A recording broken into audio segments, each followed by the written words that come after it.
Session 2. Reading Passage 2. You should spend about 20 minutes on question 14 to 26, which are based on reading Passage 2 below.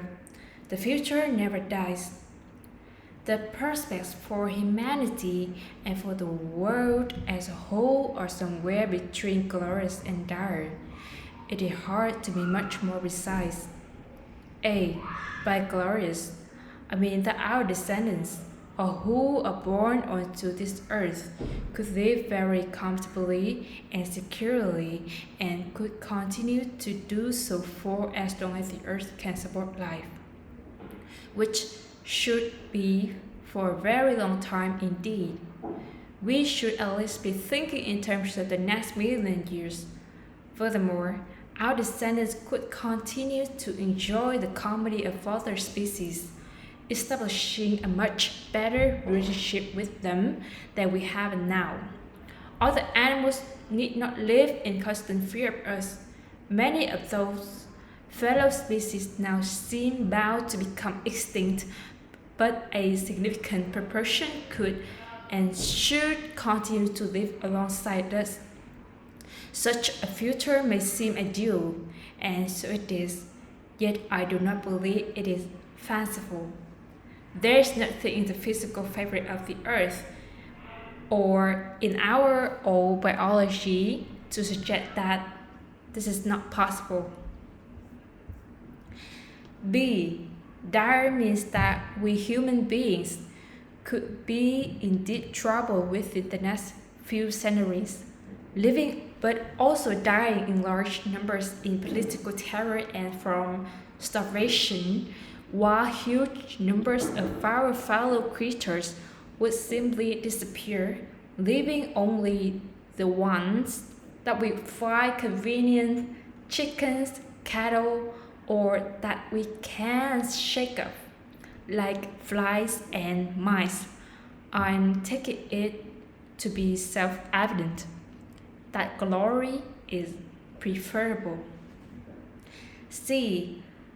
Our future is not entirely in our own hands because the earth has its own rules, is part of the solar system, and is neither stable nor innately safe.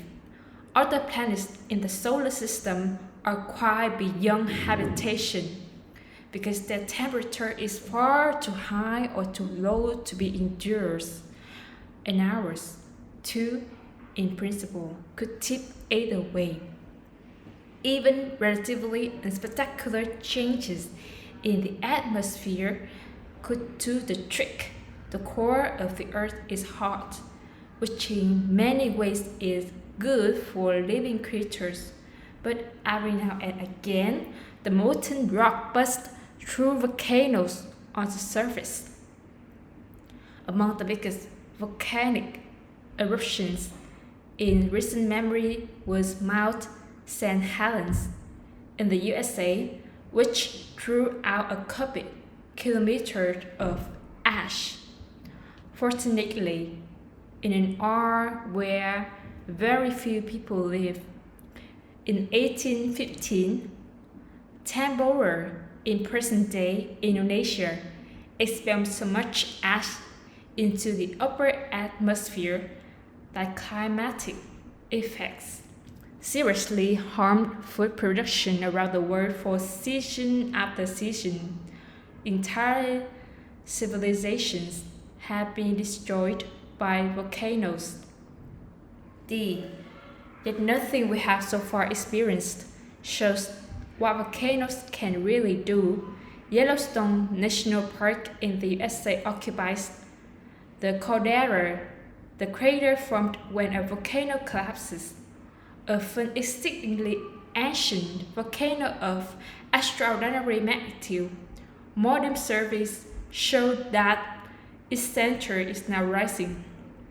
Sometime in the next 200 million years, Yellowstone could erupt again, and when it does, the whole world will be transformed. Yellowstone could erupt tomorrow, but there's a very good chance that it soon will give us another million years. and that surely enough is enough to be going on with. It seems sensible to assume that this will be the case. E. The universe at large is dangerous. 2. In particular, we share the sky with vast numbers of asteroids, and every now and again they come into our planet's atmosphere.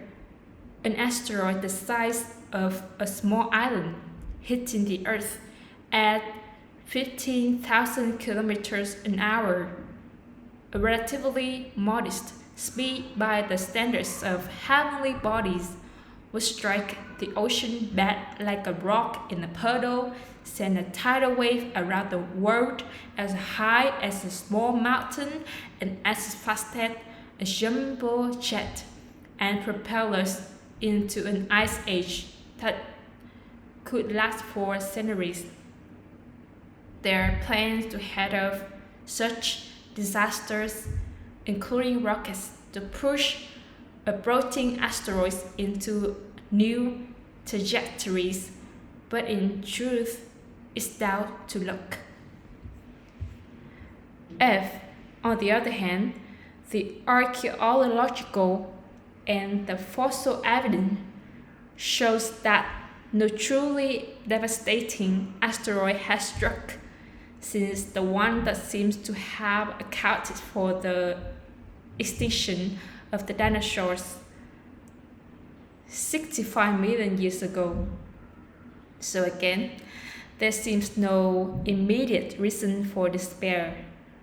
The Earth is indeed an uncertain place in an uncertain universe, but with average luck, it should do us well enough. If the world does become inhospitable in the next few thousand or million years, it will probably be our own fault. In short, despite the underlying uncertainty, our raw future and that of our fellow creatures is very much in our raw hands. G.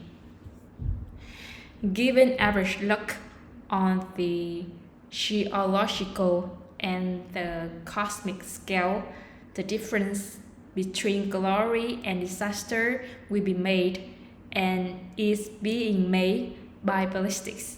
Certain kinds of political systems and strategies would predispose us to long-term survival and indeed to comfort and security and pleasure of being alive, while others would take us more and more frenetically towards collapse.